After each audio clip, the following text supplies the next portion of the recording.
Amateur Traveler is in its 20th year now, but can you imagine if I had people on the show who had never been to the destination, but had just read about it or seen a movie about it?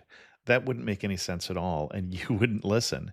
We all know how important it is to receive advice from people who know a destination to get the most authentic local experience.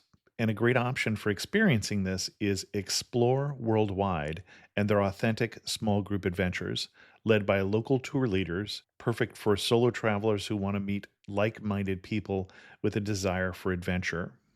I'm often an independent traveler, but two of my last three trips were with small group tours because they organize everything and it's a lot easier. If you want to recreate the tour I did to Malta, they have a Malta and Gozo Discovery Tour. I'm intrigued by one of their tours called A Taste of Sicily. The company again is Explore Worldwide, and visit exploreworldwide.com to learn more. And thanks to Explore Worldwide for sponsoring this episode of Amateur Traveler. The nights are long, the days are short, and the weather is chilly to downright cold, depending on where you are. It's a good time to slip into a Quince iconic Mongolian cashmere sweaters, which start at only $50. You can treat yourself to everyday luxury at an affordable price with Quince. If you really want to dive into luxury, you can check out their leather handbags, washable silk shirts, and European linen sheet sets.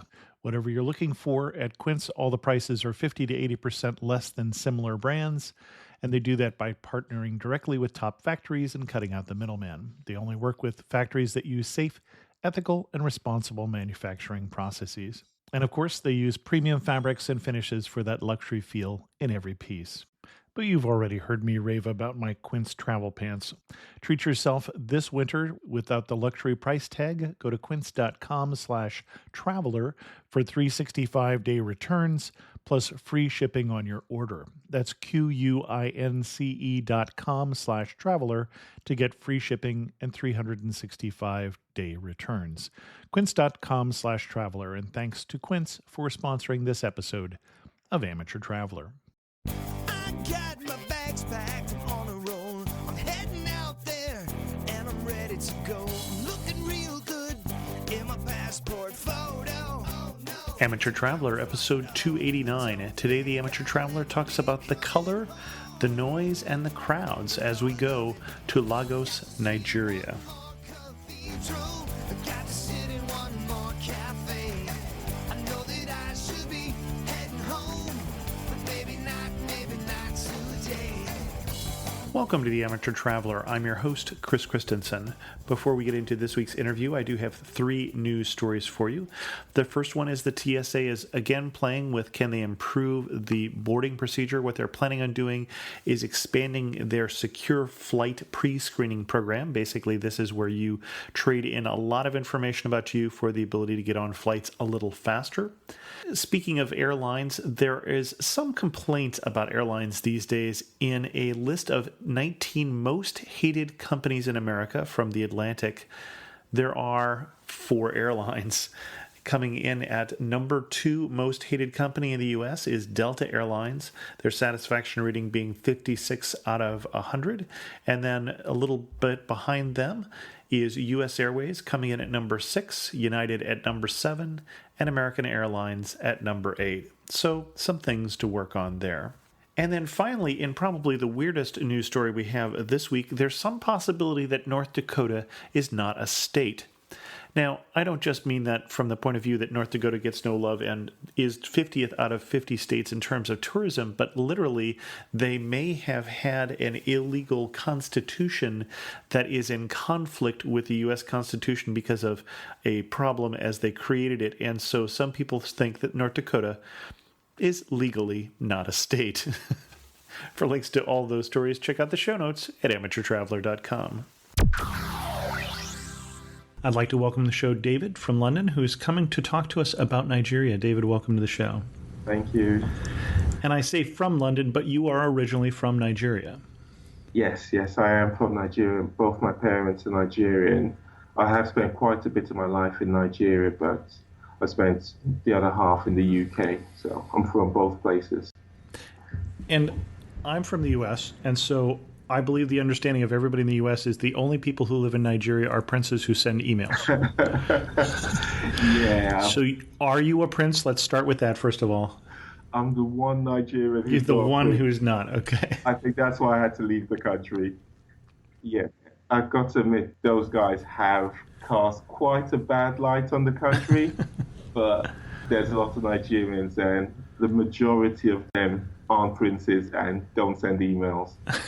So let's set a more real expectation of what people would find when they came to Nigeria. First of all, Nigeria is not necessarily on everybody's list. I would say as I look at the African continent, it's not the most scary place, but neither is it the least scary. No, that's true. I've got to admit, even Nigerians themselves don't expect tourists to come.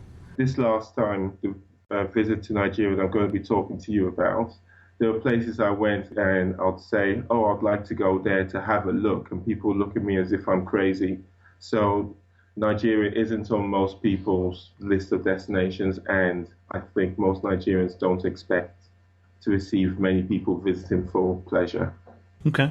So what would you recommend for people as an itinerary if they wanted to come to Nigeria and see the best parts in a relatively short period of time? Where should we go? I think if you come to Nigeria, one place you should go, and this is probably going to go against all advice you get from everywhere else, is you should go to Lagos. Which is the capital city and the largest city. Actually, it's no longer the capital city. Oh, I did not realize that. Okay. Yeah, Lagos used to be the capital city, but it is the commercial capital.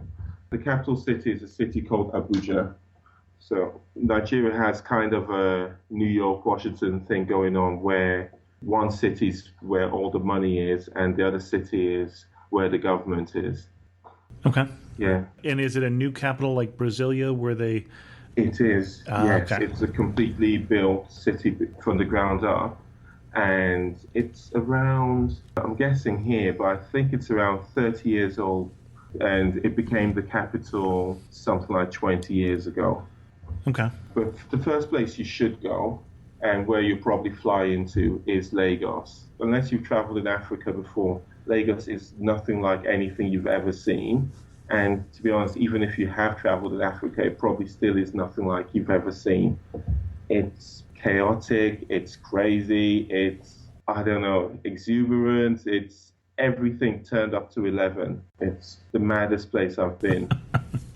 And actually, that's why you should go there. You're not going to get a relaxing holiday going to Lagos.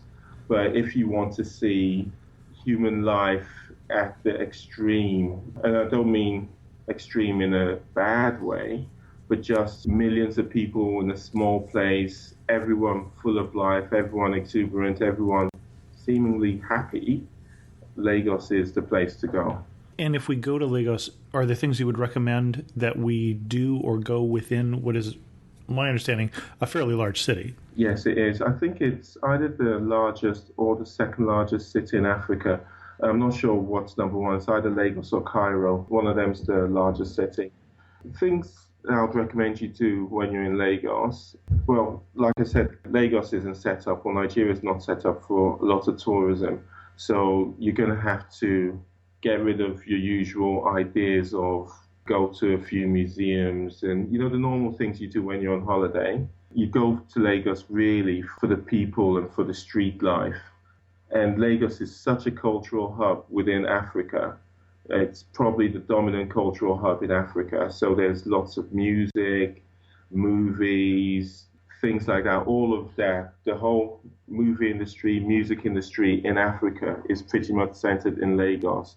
And that's the life you need to go throw yourself into. And you say in Africa, and it may be naive of me, but I think of Africa as almost two continents, really sub-Saharan and northern Africa. Yes. So, first of all, is that an arbitrary distinction that's just me as a stupid American, or...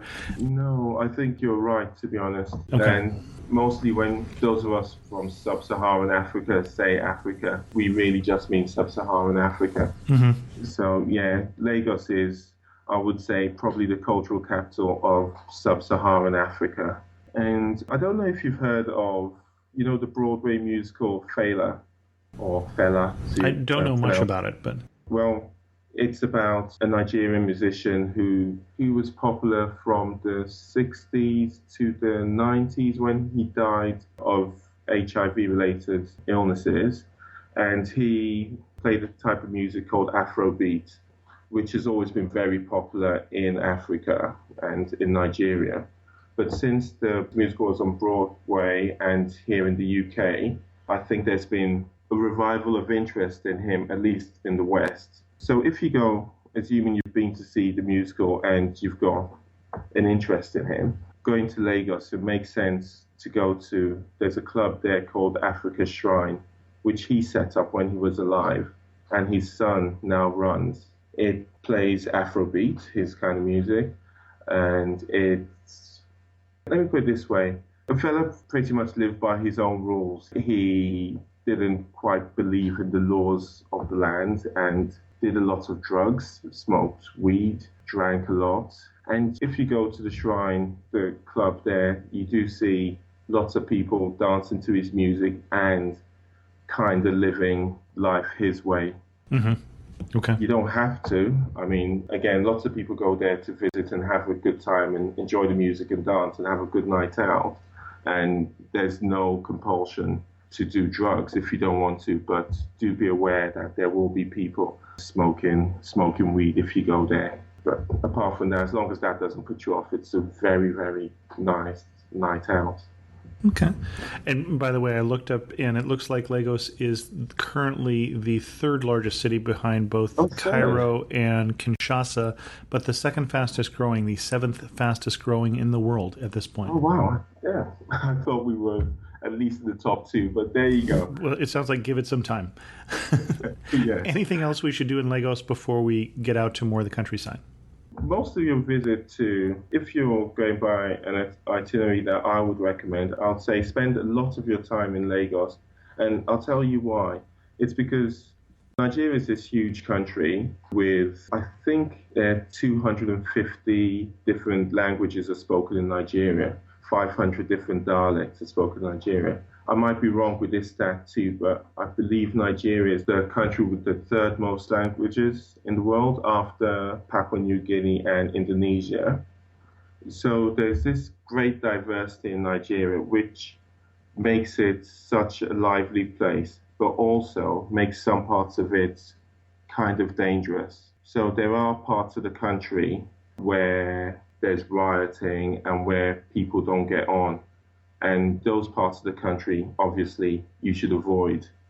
In addition, Nigeria is a huge exporter of oil, and there are parts in the oil area, the Niger Delta, where things aren't that safe.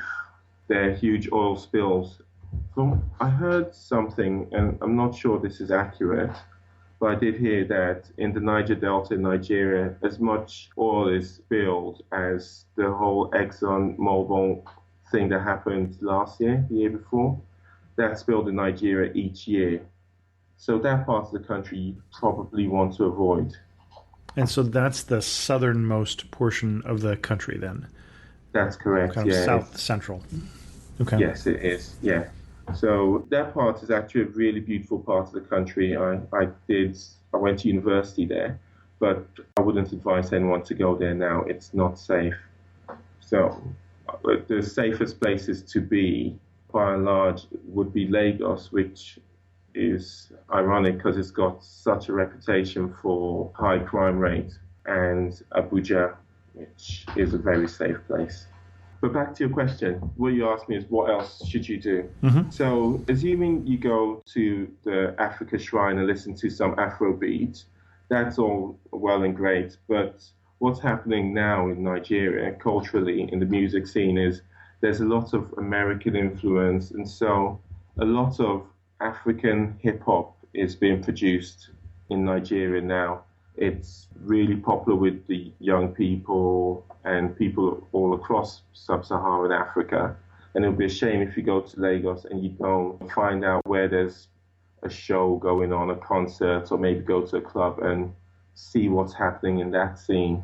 It's huge and it's really lively and it's so much fun. It sounds to me from what you're saying that if we grew up on National Geographic pictures of Africa, we don't go to Lagos to see Africa the way it was 100 years ago. We go to Africa to see the way Africa is today, or maybe today and tomorrow. That's correct, yes. Okay. There's not a lot of the whole half-naked people in clay huts. You don't get a lot of that in Lagos. Although, having said that, I've got to warn you, Lagos is by no means a beautiful modern city. Yes, it's got some parts have its skyscrapers and all of that, but lots of the buildings are quite ramshackle, but just not National Geographic. And what's the best way to interact with the local culture? You talked about going to clubs. If you wanted to meet and interact with locals, what are the best opportunities? Well, I was thinking about this actually while I was getting ready for this. And what I'd recommend, it's a bit different for me obviously because I've got friends and family out there. What I'd recommend is if you were going to Nigeria and didn't know anyone there, it's probably a good idea to go on something like Couchsurfing first or some such website and speak to, or at least email people in Nigeria. Because the country is not set up for tourism, it's really hard to find your way around without a local guide. So it'll probably be a wise investment of your time to spend a little time getting into contact or make a friend in Nigeria before you go there. So you have someone who maybe would be willing to tell you what's going on that weekend or advise you on where to go, because things change so rapidly in Lagos that you need someone on the ground there to advise you. And we should remind people, too, that just because you're going to couchsurfing.com doesn't necessarily mean you're going to be sleeping on someone's couch. You may just meet them for lunch or just communicate with them ahead of time. Okay. Yes, that is what I mean. I would say go stay in a hotel, but just meet them ahead of time and use them as a local resource. And we talked about it being maybe different from my expectations. What's going to surprise me most about Lagos? Even if you expect Lagos to be loud and full of life and colourful and everything turned up way beyond you'd imagine any city can be, even if you expect that, it will still surprise you. Lagos is bigger and brasher and madder than you can expect. I just went back on a holiday myself after being away for 5 years, and even I was shocked. And I've been to Lagos before many times. Even I was shocked at how mad it is. You have small roads with millions of cars on it. You have people driving every direction. Everyone talks a lot louder than they need to. You see two people standing right beside each other just shouting, and that's a friendly conversation. Now, of course, you've been living in England. People say that about us Americans as well, so... Yeah, I know, but even Americans will be surprised. It's just amazing. It's almost as if everything is in fast forward when you go to Lagos. And I know not everyone would like that, but if you're willing to brave it, then I really would say you should go to Lagos because it's amazing in that respect. Are there any other cultural things that we should do or see? I think one thing you should do, you should go to a market in Lagos. Mm-hmm. I mean, you might as well throw yourself in at the deep end and you'd be shocked by the colours and the sounds and sights of the market. For instance, there's a market in a part of town called Yaba, called Tejuosho Market. You could go to that one, although, to be honest, any market in the city will do, and just walk through it and have a look at the fruits, the vegetables, the crazy knockoffs from China, everything's on sale in those markets. And I think it's worth a visit, definitely, to go into a market. I was going to say one other thing was you should try and see a Nigerian movie. I don't know if you've heard of Nollywood, which is what they call the Nigerian movie industry. I have not. It's actually the second largest movie industry in the world behind Bollywood. It recently overtook Hollywood, and that's in number of movies made rather than definitely not quality and, and definitely not budget. Right, sure. They specialize in cheap movies which they shoot in days, and they turn them out in their dozens every week, and they're not really made for the Western market. So the lessons in the movies are quite simple, and they hit you over the head with them. The bad people are very bad, the good people are very good, and it all works out in the end. And I've ruined the story of every Nollywood movie because that's what they all are. But let's say it'll be a cultural experience to watch one. They show them at cinemas in Nigeria, but if you do make a friend and get to visit someone, everyone's got dozens of these things at home. Ask them to put one on, and it'll be worth. You don't have to watch it to the end, but it'll be worth watching. And are they going to be subtitled at all? Am I going to understand the dialogue? You mentioned how many languages there are. How popular is English for those of us who are, well, especially for those who are monoglots? Most Nigerians speak English or Pidgin English, and because we've got that many languages, we needed a neutral language to communicate in. So most of the movies are made in English, and because they export them all across Africa, so they are in English. So yeah, you would understand them. Might be heavily accented, but hey. Interesting. And I was going to ask, we're talking about a country that's equatorial. When should I go? Is that make much difference in terms of, do we have the long rainy season and the long hot season, or do we have pretty much the same all year? Nigeria tends to have two seasons, like you said, the rainy season and the dry season. It can be very hot, especially Lagos. Lagos can be really hot and humid. I just came back from Nigeria a few weeks ago, so I went in June, which is in the middle of the rainy season, which would sound like a bad idea because, as you probably know, tropical rain can be very, very heavy, but it doesn't last that long. So yes, it might rain an hour, but it's worth going then because it then cools off. You know, it makes the rest of the day cooler. So I enjoyed going in June. I have been, obviously, other times of the year, and I'm not a big fan of really hot weather. And so June's probably the best if you don't like hot weather. When you were saying it's humid, I guess we failed to mention that Lagos is a coastal city. Yes, that's correct. Lagos is coastal. The Portuguese gave it the name, I believe, and I might be wrong, but I think Lagos means something like lagoon in Portuguese. That was my impression. And so when it's located there on the Lagos Lagoon, we're probably just saying lagoon. Yes, that's correct, yeah. That's always fun. I don't know if you've had a chance to see the Lonely Planet Guide or what other guidebooks may say about Nigeria in general or Lagos in particular. Are there things they would recommend seeing you would steer people away from? When I was going to Nigeria, just out of interest, I thought I should get a travel guide, and I couldn't find one. I did find, I think it was the Lonely Planet one for West Africa that had a section on Nigeria. And whilst they did say things like how crazy and how colourful Nigeria is, I kind of got the impression they were almost advising don't go. That might be putting it too strongly, but there were lots of warnings about going to Nigeria. And I can see that point of view and I can completely understand it, but I'll go against it. I would say you should go to Nigeria. Okay. Are there any things that I should know? Now, I'm gathering you have two Nigerian parents that you may look more Nigerian than I do. That's correct, yes. Is there anything that people who look like me should know that people who look like you wouldn't have to worry about, or vice versa? Nigerians do tend to have a completely different attitude to race than we do here in the West. And so if you're Caucasian and you're walking down the street in Lagos, do expect people to point that out to you repeatedly. Sure. You know, but without any malice or any threat or anything. They're just saying, oh, there goes a white person.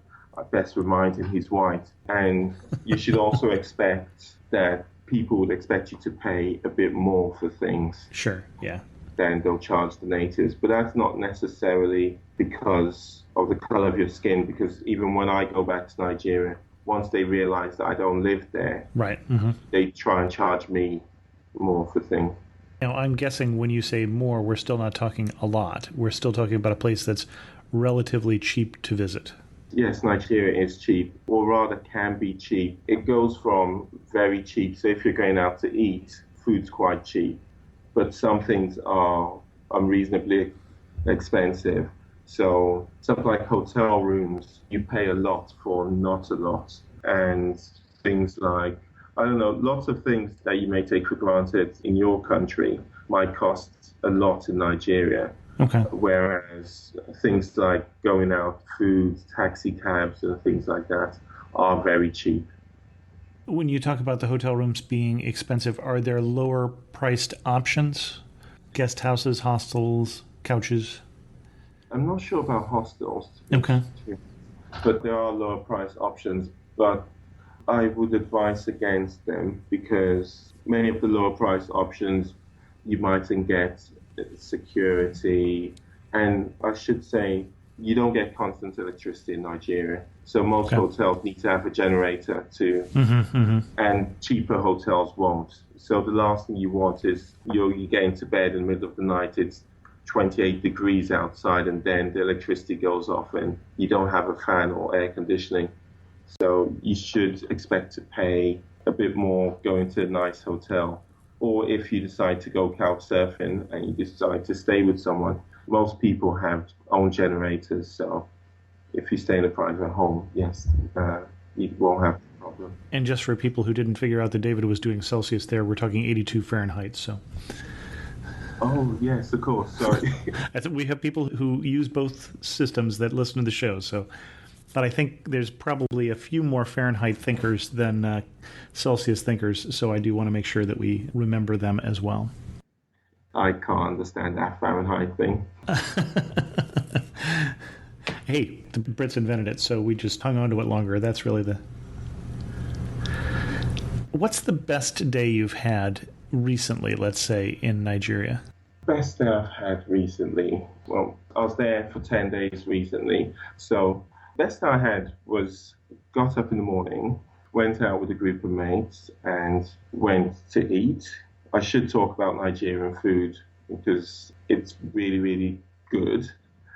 And really, it was just a matter of driving into a market, finding a small restaurant in the corner of the market, sitting there for hours and eating, chatting, having drinks. And I know it doesn't sound like that much, but when you're watching the world go by at that speed and you're sitting there, it's really good. It's a real experience. Okay.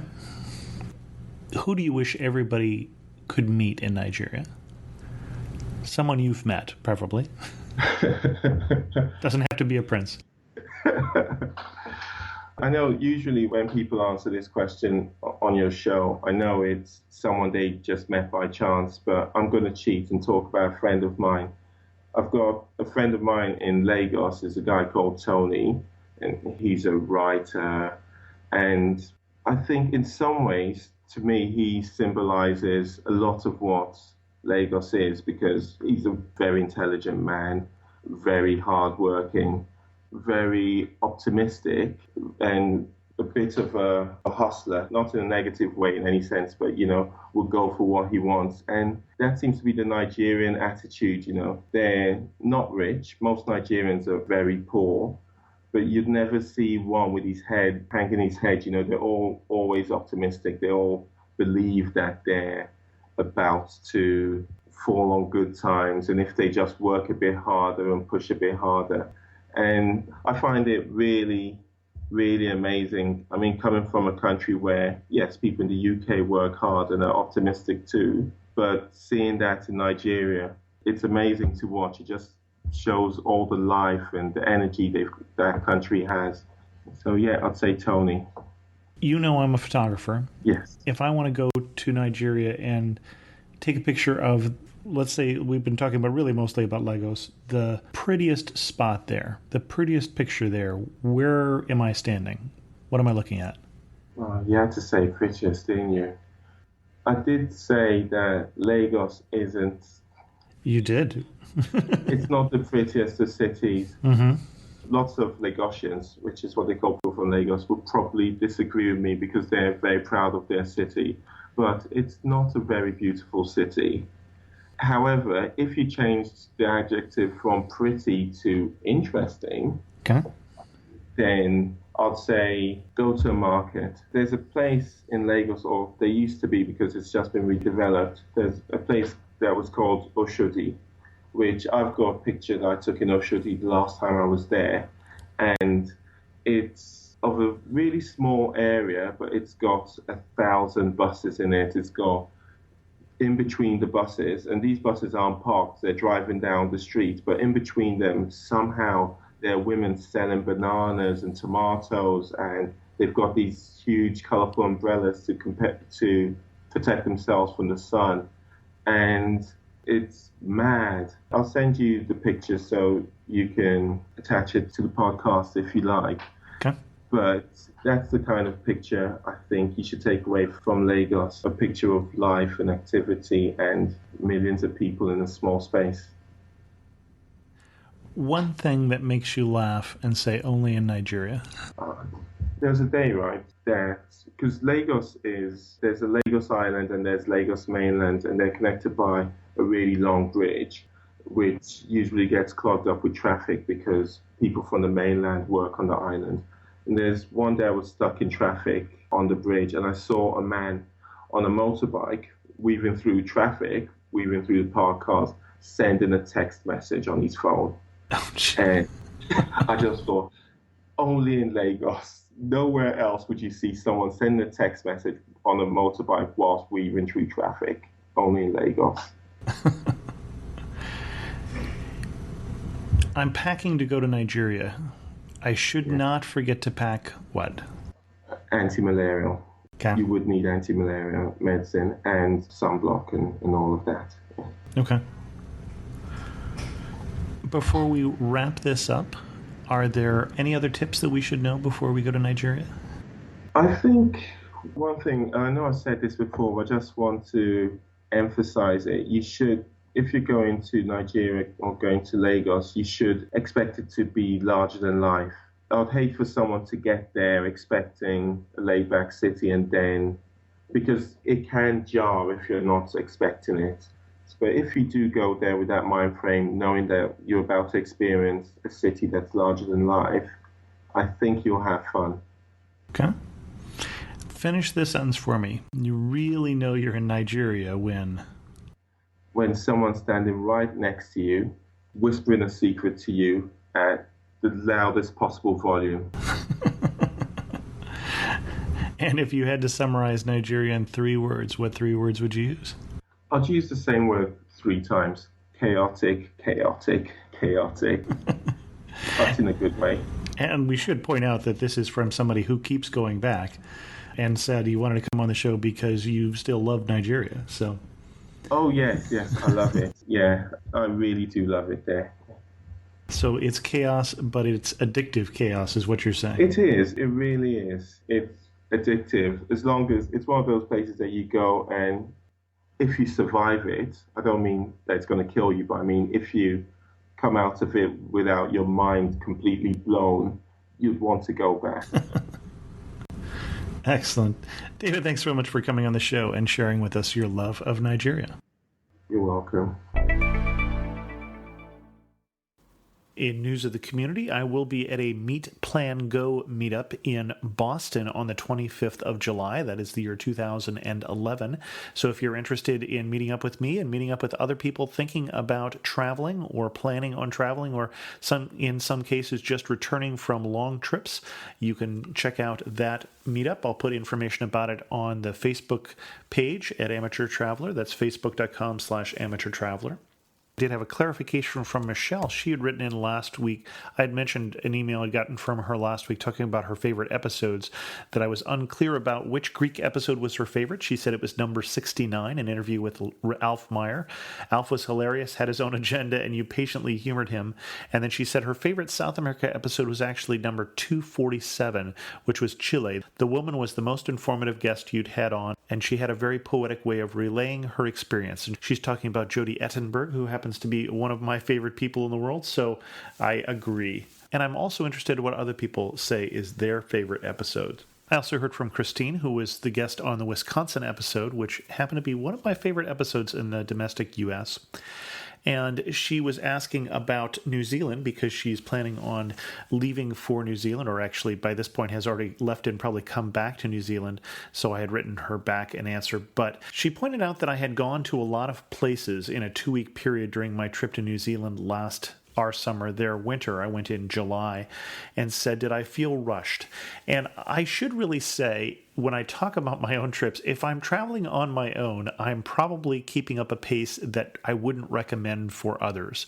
Because I know that when I travel with my own family, I literally have to slow down my pace by about 2 times to get to a pace that is comfortable for others to travel with. So I really get sort of focused when I'm traveling by myself and can cover more distances and can see more places than I would recommend. As I mentioned on the show, after a trip like that to Spain one time, we instituted a 2-night minimum stay because we tried to see way too much of Spain. I think we were there 10 days and we saw Madrid, Toledo, Sevilla, Los Pueblos Blancos, Ronda, Cordova, Granada, Barcelona, Sevilla, and Avila. So that's really more than most people should try and fit into that kind of trip, and that really wore out my family, and I think made my son never want to travel with me again. So I think the best rule of thumb is don't assume you will never get back to a place, even if it's unlikely, just because you want to be able to relax, enjoy, slow down, and savor wherever you are. With that, we'll end this episode of The Amateur Traveler. If you have any comments, feel free to leave them on this episode at amateurtraveler.com or send me an email to host@amateurtraveler.com. You can also follow me on Twitter at Chris2X. And as always, thanks so much for listening. I got to see one more cathedral. I got to sit in